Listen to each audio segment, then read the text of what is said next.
So hey guys welcome back you all to this channel trade and community में आपका एक बार फिर से स्वागत है। आज के इस वीडियो में बात करेंगे एफएनओ के ऊपर जो टैक्सेस बढ़ा दिए जाने की बात हो रही है। बड़े बड़े न्यूज़ चैनल्स भी इसके ऊपर डिस्कशंस कर रहे हैं कि मतलब एफएनओ के ऊपर क्या होगा, टैक्स को बढ़ा दिया जाएगा। तो ये टोटल मामला क्या है, किस तरीके से इस चीज़ को देखना चाहिए एंड एक रिटेल ट्रेडर को क्या इससे फ़ायदा होने वाला है, क्या इससे नुकसान होने वाला है, वो सभी चीज़ों के ऊपर डिस्कशन करेंगे। एंड ये रूल लाया ही क्यों जा रहा है, 30% टैक्स सिस्टम आया ही क्यों, मतलब ऐसा लाने का लोग सोच ही क्यों रहे हो, गवर्नमेंट ऐसा सोच क्यों रहा है कि 30% टैक्स क्यों लाया जाए, क्यों ज़रूरी है ना। तो उन सब चीज़ के ऊपर डिस्कशन करेंगे। बट एट द एंड एक चीज़ पहले क्लियर कर देता हूँ, ये रिटेल ट्रेडर के पक्ष में तो कुछ भी नहीं है भाई, ये तो पहले से क्लियर रखो। ऐसा मत सोचना कि वीडियो के एंड में ऐसा कुछ बताऊंगा जिससे रिटेल ट्रेडर का फ़ायदा हो जाएगा ये 30% टैक्स वाला सिस्टम आने के बाद। ये तो पहले से क्लियर कट रहा हो, नुकसान कितना होगा वो भी गिनवाएंगे, है ना, एक एक चीज़ करके डिस्कशन करेंगे। एंड इसका उपाय क्या हो सकता था जो गवर्नमेंट अपना सकती थी, और हम क्या करेंगे। ये सब चीज़ें अगर आ जाती है सच में, अगर अभी तो आया नहीं है ऑफिशियली, बट सूत्रों के हवाले से ये पता चल रहा है क्योंकि इकोनॉमिक टाइम्स और बड़े बड़े न्यूज़ चैनल्स वाले ने ये चीज़ें पोस्ट की है कि मतलब गवर्नमेंट जो है एफएनओ इनकम के ऊपर 30% डायरेक्ट टैक्स लेगा, उसके ऊपर टीडीएस भी लगाएगा, बहुत सारी चीज़ें हैं। तो सबसे पहले हम डिस्कशन कर लेते हैं कि ये चीज़ें आया क्यों, क्या है, किस तरीके से हमें इस चीज़ को देखना चाहिए। सो फर्स्ट ऑफ ऑल अगर आप छोटी सी चीज़ को नोटिस करोगे तो गवर्नमेंट कह रही है कि 30% टैक्स जो है वो एफएनओ इनकम के ऊपर लगेगा। तो ये चीज़ समझने से पहले आपको एक चीज़ समझना होगा कि 30% टैक्स आज लग रहा है या फिर पहले से लग रहा था। सो एज़ यूजुअल जो टैक्स स्लैब होते थे वो तो टैक्स स्लैब है ही, कि मतलब 5 से 7 लाख जो इनकम कर रहे हैं उस पर 0 टैक्स है, या फिर 7 से 10 लाख कर रहे हैं उस पर कुछ 10-15% टैक्स है, या फिर उसके ऊपर कुछ कर रहे हैं तो उस पर 20% टैक्स है, एंड 15 से 20 लाख के ऊपर कोई कर रहे हैं तो उस पर 30% का टैक्स है। ठीक है, तो ये this is a normal basics business जो चल रहा था टैक्स स्लैब, वो तो है ही। इसके साथ साथ एक चीज़ और क्या था कि मतलब अगर मान के चलो कि एक ट्रेडर है, एक ऑप्शन ट्रेडर है जो क्या कर रहा है, एक बिजनेस भी चला रहा है एंड साथ साथ में क्या कर रहा है, ऑप्शन ट्रेडिंग भी कर रहा है।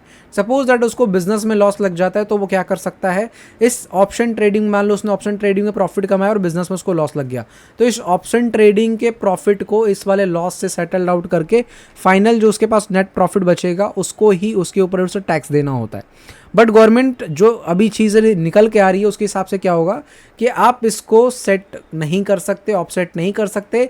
यानी अगर आपका कोई बिजनेस में लॉस लगा हो या फिर ऑप्शन में लॉस लगा हो तो आप ये दोनों को ऑफसेट नहीं कर सकते। इसका अलग ही टैक्स स्लैब रहेगा, इसका अलग ही टैक्स स्लैब रहेगा। मतलब दोनों में जो ऑफसेटिंग हो सकती थी, जो अभी तक होते हुए आ रहा था, वो अब नहीं होगा अगर ये रूल लागू कर दिया जाता है तो। ठीक है, अब गवर्नमेंट कहना क्या चाह रही है, अब देखो एक चीज़ थोड़ा सा ध्यान से देखो। Currently, income from FNO transaction is treated a business income, tax according to tax slab 5%, 20%, 30%। मतलब फिलहाल तक अभी जो गवर्नमेंट है वो एफएनओ ट्रांजेक्शन्स यानी एफएनओ को एज ए बिजनेस की तरह, बिजनेस इनकम की तरह ट्रीट कर रहा था, जो कि 5%, 20% एंड 30% के हिसाब से जो ऑलरेडी एग्जिस्टिंग टैक्स स्लैब था उसके हिसाब से गवर्नमेंट मान रही थी। बट अब ऐसा माना जा रहा है, ऐसा सूत्रों के हवालों से निकल के ये बात आ रहा है कि बजट में impose higher taxes on FNO income, यानी एफएनओ इनकम के ऊपर हायर टैक्स लगने के चांसेस है बजट में। और क्या कहा जा रहा है, treating derivatives like a lottery. Lottery पता है ना, जुआ, सट्टा सट्टा पता है ना।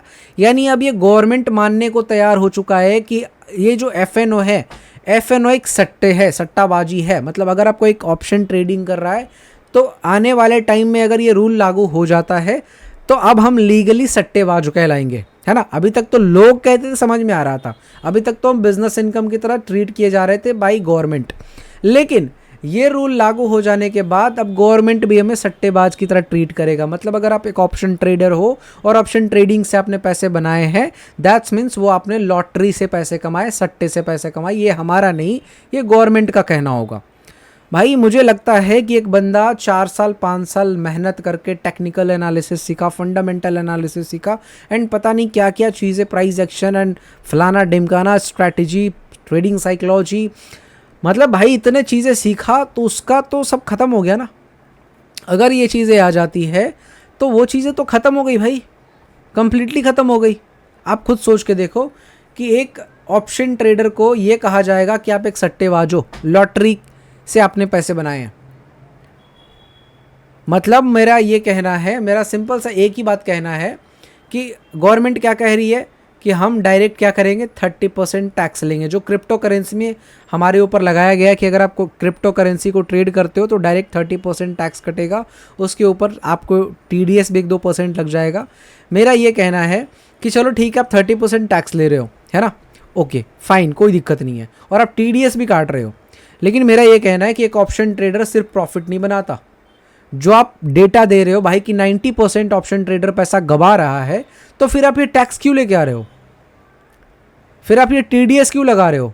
आप already STT, GST, stamp duty, exchange transaction का टैक्स, ब्रोकरेज, मतलब इतने सारे चीज़ आप ऑलरेडी ले रहे हो, और अब इन सब चीज़ों से आपका पेट नहीं भरा, तो आपने क्या किया कि चलो भाई अब ऐसा करो, रिटेल ट्रेडर ना बहुत ज़्यादा ऑप्शन ट्रेडिंग में आ रहे हैं, तो अब क्या कर सकते हैं कि इस पर 30% टैक्स लगाओ, है ना, बहुत बढ़िया चीज़ है।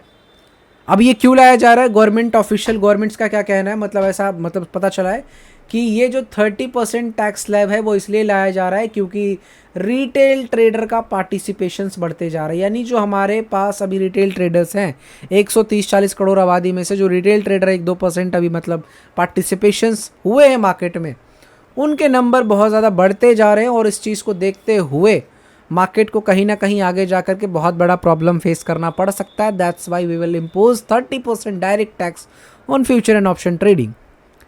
मेरा ये कहना है कि आप फ्यूचर एंड ऑप्शंस लाए क्यों थे मार्केट में, हेजिंग के लिए लाए थे ना। अरे भाई ठीक है, फ्यूचर एंड ऑप्शन में लोग ट्रेड कर रहे हैं, पैसे बना रहे हैं, तो जिनका बहुत बड़ा पैसा बन रहा था आप उनसे डायरेक्ट 30% पहले भी ले रहे थे, तो उनको क्या फ़र्क पड़ेगा इस रूल से। आप कह रहे हो कि ये 30% टैक्स अगर हम लगा देते हैं तो नए रिटेल ट्रेडर आए हैं वो डर के मारे इस मार्केट में ट्रेड नहीं करेंगे, या फिर जो नए आने वाले लोग थे वो नहीं आएंगे। कह रहे भाई यहाँ पे तो 30% टैक्स लग रहा है। बट मेरा मानना है क्या ये सही तरीका था इस चीज़ को रोकने के लिए? इसका कोई और अल्टरनेटिव नहीं हो सकता था? आप कोई क्राइटेरिया नहीं लगा सकते थे? आप बैंक स्टेटमेंट के थ्रू कुछ रूल्स नहीं फिक्स कर सकते थे? आप एजुकेशन के थ्रू कुछ नहीं फिक्स कर सकते थे क्या? बहुत सारे अल्टरनेटिव्स थे जो आप कर सकते थे, बट आप क्या कर रहे हो, आप कर रहे हो डायरेक्ट भाई ऐसा करो। मतलब यूँ समझो कहना क्या चाह रहा है, मतलब अगर ये चीज़ लागू हो जाती है तो उनका सिंपल सा मतलब ये होगा कि ऐसा है भाई, एक हम ना दुकान खोले हैं और उस दुकान में ना 10 लोगों की कैपेसिटी है और वहाँ पे 20 लोग आ गए। हमारे इस जगह पे 50 लोगों की जनसंख्या है और हमने दुकान जो खोला है उसमें 10 लोगों की कैपेसिटी और वहाँ पे 20 लोग आ रहे हैं। तो हम क्या कर सकते हैं, उस 10 लोग को जो कैपेसिटी है, अगर ज़्यादा लोग आ रहे हैं तो क्या करो, एक गार्ड बाहर रखो और एक बड़ा सा डंडा लेके उसको खड़ा कर दो, और 10 लोग एंटर होने के बाद जैसे ही 11वां लोग कोई आता है तो उसको लाठी से मारो, उसको उस डंडे से पिटाई कर दो। आप ये डायरेक्टली कहना चाह रहे हो? मेरा तो यही मानना है कि अगर आप ये टैक्स सिस्टम, टैक्स को इम्पोज करते हो, सच में अगर ये चीज़ें हो जाती है, अभी ये कंफर्म नहीं हुआ ऑफिशियली, लेकिन अगर ये चीज़ें होती है तो मैं तो यही मानूंगा ना कि एक दुकान आपने ही खोला है, वो हमारा दुकान नहीं है, वो रिटेल ट्रेड स्टॉक मार्केट जो है, एफ ट्रेडिंग जो है, वो रिटेल ट्रेडर्स नहीं ओपन किए हैं। ये स्टॉक मार्केट ये सब चीज़ें आप ही चला रहे हो, आप ही मैनेज कर रहे हो, और आप ही कह रहे हो कि यहाँ पे पार्टिसिपेशन ज़्यादा है। भाई आप आपके देश की जनसंख्या भी तो जोड़ो, 130 करोड़, आपके देश में 140 करोड़ लोग रहते हैं। आप US जाओ, वहाँ पे 40% 50% लोगों का पार्टिसिपेशन, आपके देश का मुश्किल से 1% भी पार्टिसिपेशन फ्यूचर ऑप्शन में नहीं है, मुश्किल से भी नहीं है। एंड वहाँ पे आप क्या कर रहे हो, 30% टैक्स लगाओ। भाई हमारे पास कैपेसिटी नहीं है। तो जब आपके पास कैपेसिटी नहीं है तो मेरे कुछ बेसिक से क्वेश्चंस हैं। ठीक है, आप कह रहे हो कि रिटेल ट्रेडर बहुत ज़्यादा नंबर में आ रहे हैं, उनका बहुत ज़्यादा नुकसान हो रहा है, 90% ट्रेडर्स लॉस कर रहे हैं, है ना, फलाना ढिमकाना, आपको जो भी कहना आप कह रहे हो समझ में आ रहा है, सब चीज़ समझ में आ रहा है कि 90% ट्रेडर चलो लॉस भी कर रहे हैं, एवरीथिंग विल बी शॉर्टेड। फिर मेरा ये मानना है, मेरा एक ही क्वेश्चन है कि आपने ये हर दिन एक्सपायरी क्यों ला दिया? ये हर दिन एक्सपायरी की क्या ज़रूरत थी हमें? मंडे को एक्सपायरी, ट्यूसडे को एक्सपायरी, वेडनेसडे को एक्सपायरी, थर्सडे को एक्सपायरी, फ्राइडे को एक्सपायरी। What is this? यानी कहीं ना कहीं आपको लालच है पैसे कमाने की, आप चाहते हो पैसे कमाने के लिए। लोगों की सेफ्टी का आपका डर नहीं है कि लोग क्या सोचेंगे, लोग को क्या नुकसान हो रहा है, वो आप थोड़ी देख रहे हो। अगर वो चीज़ आप देखते तो आप ऑलरेडी लेवरेज खत्म कर दिए मार्केट में से। लेवरेज क्यों खत्म किए भाई? पता है पहले, आज से 5 6 7 साल पहले अगर आप जाओगे तो इतने लेवरेज रहते थे मार्केट में, और अदर कंट्री में जाओगे तो आपको लेवरेज आज भी मिलेंगे, है ना, आज भी अदर कंट्रीज में आपको लेवरेज मिलेंगे। वहाँ पे मैं अपने कंट्री की बात बताता हूँ, आज से 5 6 7 साल पहले आप ऑप्शन सेलिंग पता है 5 6 10 10 हज़ार से कर सकते थे। क्या आज एक रिटेल ट्रेडर ऑप्शन सेलिंग कर सकता है 5 10 हज़ार से? नहीं। तो बाय डिफ़ॉल्ट आपने क्या किया, लेवरेज हटा दिया।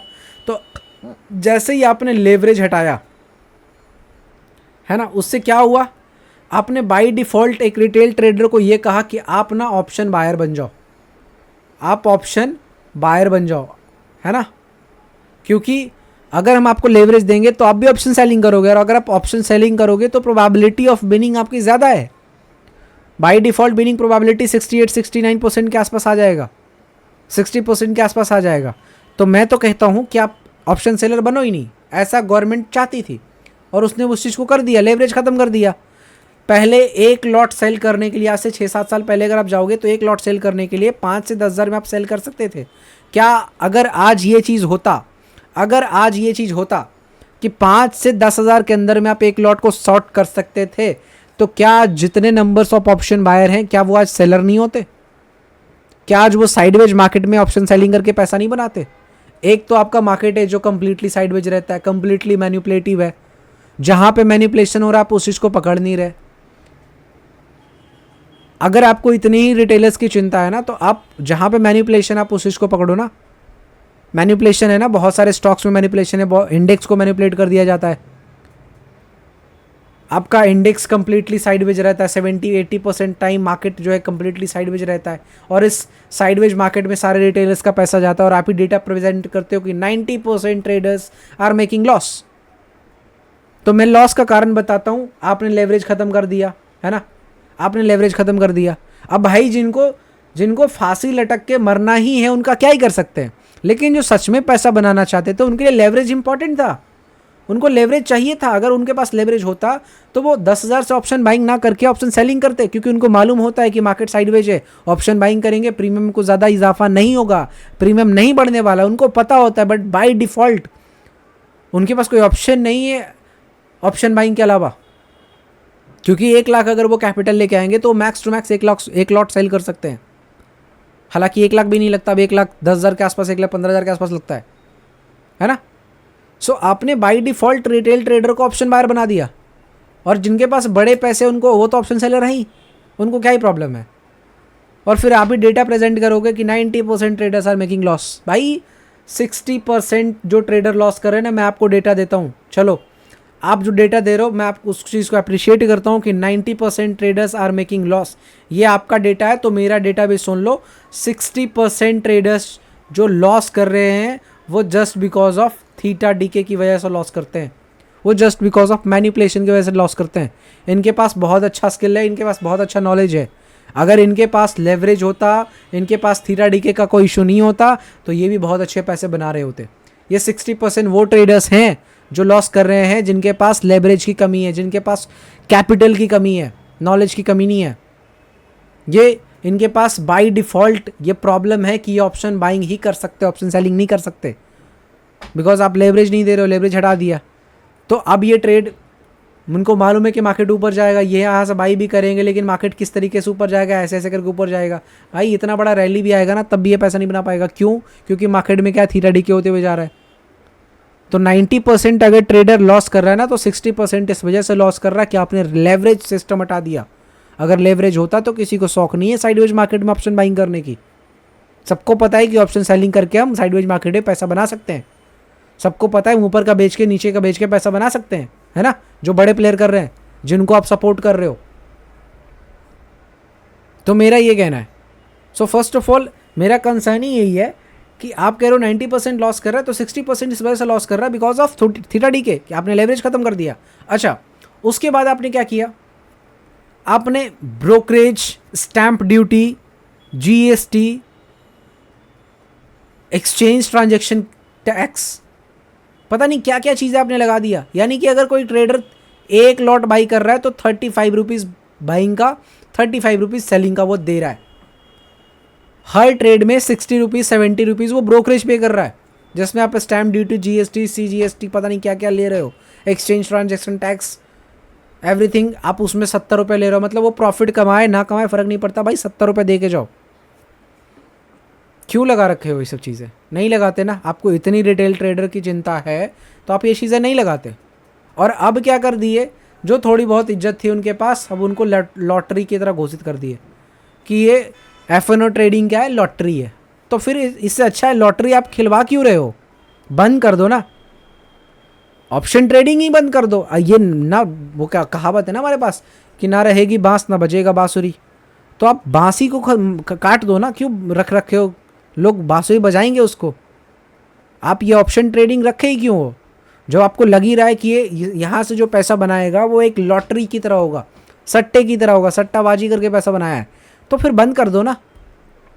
अगर कोई एक वेटिंग ऐप, अगर कोई एक लॉटरी ऐप आपके सामने आए तो आप उसको, उसके खिलाफ एक्शन ले लोगे कि हाँ ये ना जुआ खिलवाता है, ये कंपनी है जो सट्टा खिलाता है, ये लोगों से जुआ खिलवा के पैसा लेता है। इससे अच्छा फिर लोग कलर ट्रेडिंग कर रहे थे यार, सट्टा ही खेल रहे थे, डायरेक्टली वो सट्टा ही खेल रहे थे ना। और आपने इसको भी सट्टा कह ही दिया, एफएनओ ट्रेडिंग को। सबसे बड़ी दुख की बात तो ये मुझे लग रहा है। तो देखो भाई, ऐसा है, इसका ऑल्टरनेटिव हो सकता था, बट मैं आपको बताता हूँ, ये जो 30% टैक्स कह रहे हैं ना, ये अगर लागू होता है तो ये 30% नहीं रहेगा। एक तो आप स्टैम्प ड्यूटी, जीएसटी, सीजीएसटी और एसटीटी और ट्रांजैक्शन कॉस्ट सब चीज़ें दे ही रहे हो, ब्रोकरेज दे ही रहे हो, 70-80 रुपये पर ट्रेड, वो तो है ही।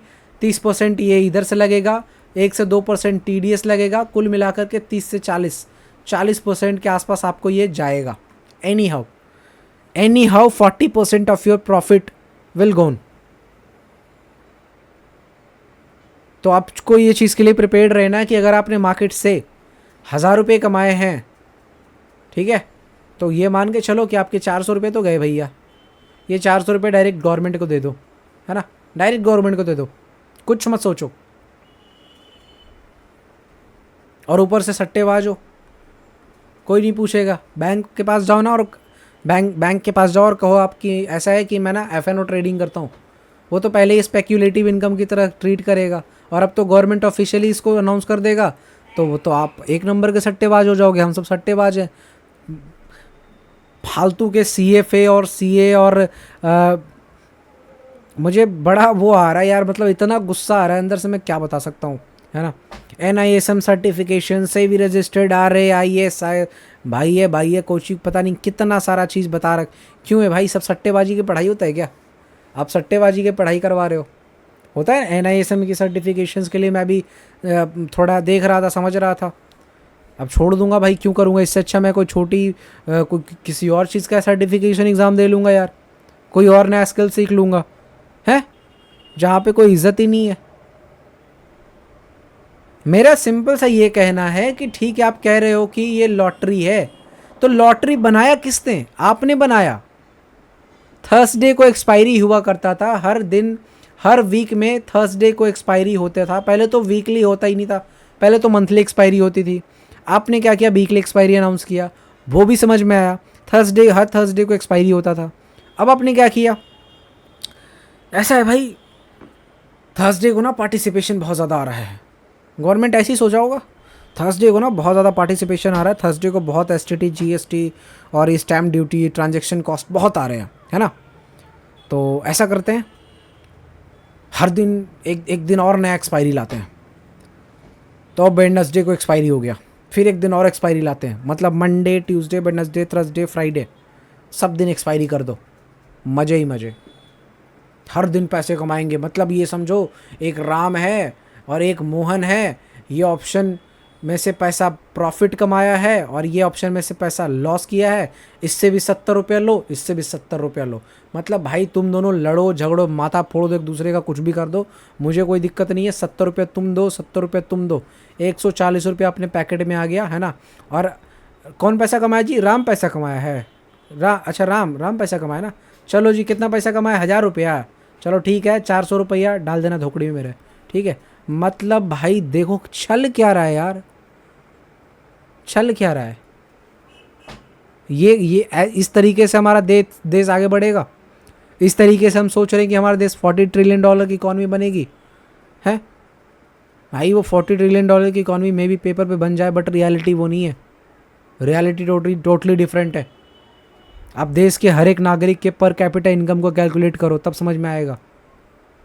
हमारा देश का 34% लोग तो बेरोजगार है। 34% युवा तो बेरोजगार है। युवा की बात कर रहा हूं मैं, लोगों की बात कर रहा हूं। 34% पॉपुलेशन आर अनएम्प्लॉयड। और आप ऐसे इस तरीके से देश को तरक्की कराओगे? जहां पे आपको, आप कहते हो आत्मनिर्भर भारत, बिजनेस को प्रमोट करो, एंटरप्रेन्योरशिप को प्रमोट करो, है ना? इस तरीके से एंटरप्रेन्योरशिप प्रमोट होगा? 30% TDS मार दो। मतलब जो बड़े लोग हैं, जो बड़े शाख हैं, उनको तो फर्क नहीं पड़ेगा। जो नए लोग आए उनको तो फर्क पड़ जाएगा ना। जो अभी अभी मार्केट में आए, जो अभी लोग प्रॉफिट बनाना स्टार्ट किए थे, हुआ क्या था पता है? मैं आपको बताता हूँ एक सिनेरियो, एक पूरा टाइमलाइन समझाता हूँ। पिछले बीते हुए 3-4 साल में क्या हुआ? 19, 20, 21, 22, 23, 24। 19 में कोविड आया, 20 में मार्केट बूम किया। यहाँ पे सबको पता चला कि अरे भाई स्टॉक मार्केट ऐसा कोई चीज़ है जहाँ से पैसा बनाया जा सकता है। 21 में सब लोगों ने अकाउंट खोलना स्टार्ट किया। 22 में कुछ लोगों ने प्रॉफिट बनाया। 23 में लगभग 90% लोगों ने पैसा कमाया। और इसके बाद अब जा कर के लोगों ने लर्निंग लेकर के, सीख करके पैसा बनाना स्टार्ट किया था। एंड ये बात गवर्नमेंट को रास नहीं आया, तो क्या किया? डायरेक्ट 30% टैक्स का जुमला स्टार्ट हो गया है। अब अगर ये लग जाता है भाई, तो मैं आपको अपना अल्टरनेटिव समझा देता हूँ। मैं कुछ नहीं करूँगा। मैं देखो, मैं बताता हूँ तुम्हें। मैं यहाँ पे क्या खोल के रखा हूँ, एक बार ये देख लो। निफ्टी 500 ये स्टॉक्स मैंने सारे ओपन करके रख लिए हैं, डाउनलोड करके रख लिया है। अब इस 500 स्टॉक्स में से मैं डेली क्या करूँगा? इस 500 स्टॉक्स में से मैं डेली 10, 15, 20 स्टॉक्स को एनालाइज करूँगा और हफ्ते में 2-3 स्टॉक्स को पिक करूँगा और उसमें स्विंग ट्रेडिंग प्ले करूँगा। That's it. ऑप्शन ट्रेडिंग से हाथ जोड़ लूँगा, क्योंकि मुझे कोई शौक़ नहीं है कि मैं दिन रात एक करके मेहनत करके, पसीना बहा करके, हार्ट बीट को अपना बढ़ा करके, हाइपर टेंशन होने के बाद, बहुत ज़्यादा मतलब अपने आप को ट्रबल में डालने के बाद 2-4-10 पैसे कमाऊँ और उस पैसे में से भी 10 में से 4 पैसे गवर्नमेंट लेके जाए। भाई हमें वो चीज़ रास नहीं आ रही है। तो मैं सोचता हूँ कोई बात नहीं, हम थोड़े कम कमाएंगे, वो चलेगा। थोड़े सिस्टमेटिक बेसिस कमा लेंगे, वो थोड़ा चलेगा। कोई ज़रूरत नहीं है हार्ड टेंशन लेने की, कोई ज़रूरत नहीं है बहुत बड़ा सो कॉल्ड खिलाड़ी बनने का, कि मतलब हम ऑप्शन ट्रेडिंग में ये करेंगे वो करेंगे। अभी तक हमारे सामने मतलब था, एक गोल रहता था कि हम ये करेंगे वो करेंगे। बट अगर ये रूल लागू हो जाता है, मैं बता रहा हूँ, मैं इस 500 स्टॉक्स को पकड़ूंगा। इस 500 स्टॉक्स में से डेली 10 से 15 स्टॉक्स को एनालाइज करूंगा। जो मुझे सही लगेगा उसमें स्विंग ट्रेडिंग करूंगा और छोटे मोटे पैसे बनाऊंगा, है ना, धीरे धीरे करके। और फिर वहाँ से वेल्थ क्रिएशन की तरफ जाऊँगा। कोई ज़रूरत नहीं ऑप्शन ट्रेडिंग करने का। तो मैंने अपना बैकअप सोच लिया, आप अपना बैकअप सोच लो। और मैं कहता हूँ कि अगर इन सब चीज़ को लागू होने के बाद भी अगर आप ऑप्शन ट्रेडिंग करोगे और आपकी इनकम ईयरली 10 लाख 15 लाख से कम का है, तो भाई नुकसान है, 100% नुकसान है। हाँ, बेशक से आप वैसे लोग हो जो 50 लाख 1 करोड़ रुपए कमा रहे हो मार्केट से पर ईयर, तो अलग बात है। मार्केट से अगर आप 50 लाख 1 करोड़ कमा रहे हो तो वो अलग बात है। हम तो नहीं कमा रहे 50 लाख 1 करोड़। लेकिन अगर मैं कहता हूँ कि आप 10 लाख 15 लाख आप कमा रहे हो मार्केट से on an average year basis, तो ये रूल आपके ख़िलाफ़ है, बहुत अगेंस्ट है। यानी अगर आपने 10 लाख कमाया है तो 3 लाख तो गवर्नमेंट ऐसे लेके जाएगा, उसमें 2% TDS कटेगा, उसमें आप ब्रोकरेज और ये फलाना ढिमकाना दे दा करके, उस बचेगा ही क्या भाई? कुछ नहीं बचेगा, पूरे साल की मेहनत जाएगी। इससे अच्छा आप कहीं और मेहनत कर लोगे, वो ज़्यादा बेटर है। 6 घंटे मार्केट में बैठ करके कुछ पैसे इकट्ठा करोगे और वो पैसा गवर्नमेंट लेके जाएगा 30% उसमें से 40%। That's not fair. और ये कहीं का गवर्नमेंट में रूल मैंने नहीं देखा, बट इंडिया में है, ये चीज़ आ रही है, तो ठीक है, कोई बात नहीं, है ना। क्रिप्टो करेंसी को हमने नकार ही दिया है। याद है ना, जब इंडिया में क्रिप्टो करेंसी के ऊपर 30% TDS लग रहा था और क्रिप्टो करेंसी डाउन में आया हुआ था और करीबन 18 लाख के आसपास आया हुआ था, और उस टाइम पे TDS लग गया 30%। और आज आप क्रिप्टो करेंसी बिटकॉइन को देखो, क्या बिटकॉइन 64 लाख के आसपास चल रहा है। 64 लाख। ये लोग चाहे कि हम इंडिया वाले लोग ना क्रिप्टो करेंसी को, इंडिया वाले लोगों को हटा देंगे क्रिप्टो करेंसी से, तो क्रिप्टो करेंसी गिर जाएगा, उसकी मार्केट खत्म हो जाएगी। नहीं भाई, वहाँ पे अंडरस्टैंडिंग वाले लोग हैं। आपको पता है ब्लैक रॉक कंपनी के बारे में पता है कि नहीं आपको? ये दुनिया में सबसे बड़ी कंपनी है, दुनिया की सबसे बड़ी कंपनी है ना। ये कंपनी लगभग सभी कंपनियों को ऑन करता है, ये लगभग पूरे देश को कंट्रोल करता है। इन्होंने कितना बड़ा पार्टिसिपेशन जमाया बिटकॉइन में। क्यों? कोई स्कोप नहीं होगा ना बिटकॉइन में, तभी तो हमारा देश बिटकॉइन को लॉटरी की तरह स्पेक्यूलेटिव इनकम में उसको डाल दिया, तभी तो 30% टैक्स लग रहा है, डायरेक्ट TDS 30% टैक्स सब कुछ लगा दिया। क्यों? क्योंकि ये बेकार की चीज़ें हैं, इनसे कुछ फ़ायदा नहीं है भाई। वो क्रिप्टो करेंसी है, क्रिप्टो करेंसी आज नहीं तो कल वाट लगा देगा, आज नहीं तो कल वाट लगा देगा, और ये सिस्टम को भी वाट लगाएगा। मैं कह रहा हूँ, ये जो आज ट्रांसपेरेंसी नहीं है ना हमारे पास, जिसका फ़ायदा ये पूरा गवर्नमेंट उठा रही है कि जब मन करे जिसके पास से पैसा उठा लो, जब मन करे जहाँ पे जो डाल दो, जब मन करे कभी उसमें टैक्स लगा दो, कभी उससे टैक्स वसूल लो, कभी इससे ही कर लो, कभी उससे वो कर लो। ये जिस दिन क्रिप्टो करेंसी का कॉन्सेप्ट कम्प्लीटली लागू हो गया ना, हमारे लाइफ में तो नहीं हो पाएगा उतने बेटर तरीके से, बट हाँ नेक्स्ट जनरेशन अच्छे से देखेगा, उनके पास ट्रांसपेरेंसी होगी और ये इतने बड़े धंधे नहीं चलेंगे बैक एंड में जो अभी चल रहा है। फ्यूचर एंड ऑप्शन में पार्टिसिपेशन देखा नहीं कि चलो 30% टैक्स लगाओ जी, पैसा वसूली करने का सबसे बेस्ट तरीका है। ठीक है, कोई बात नहीं, अच्छी बात है। आप अपने तरीके देख रहे हो, मैं भी अपना तरीका देख लूँगा। मैंने अपना ऑल्टरनेटिव बता दिया है, मैं कुछ नहीं करूँगा। अगर ये रूल आता है, मैं ये निफ्टी के टॉप 50 500 क्वांटिटी कंपनी को पकड़ूंगा, उसको एनालाइज करूँगा, उसमें ही 2-4-10 स्टॉक्स को हर महीने सेलेक्ट करूँगा और स्विंग ट्रेड करके पैसा बनाऊँगा। यहाँ से बहुत अच्छा पैसा बनता है, मैंने बनाया है तो मुझे मालूम है ना।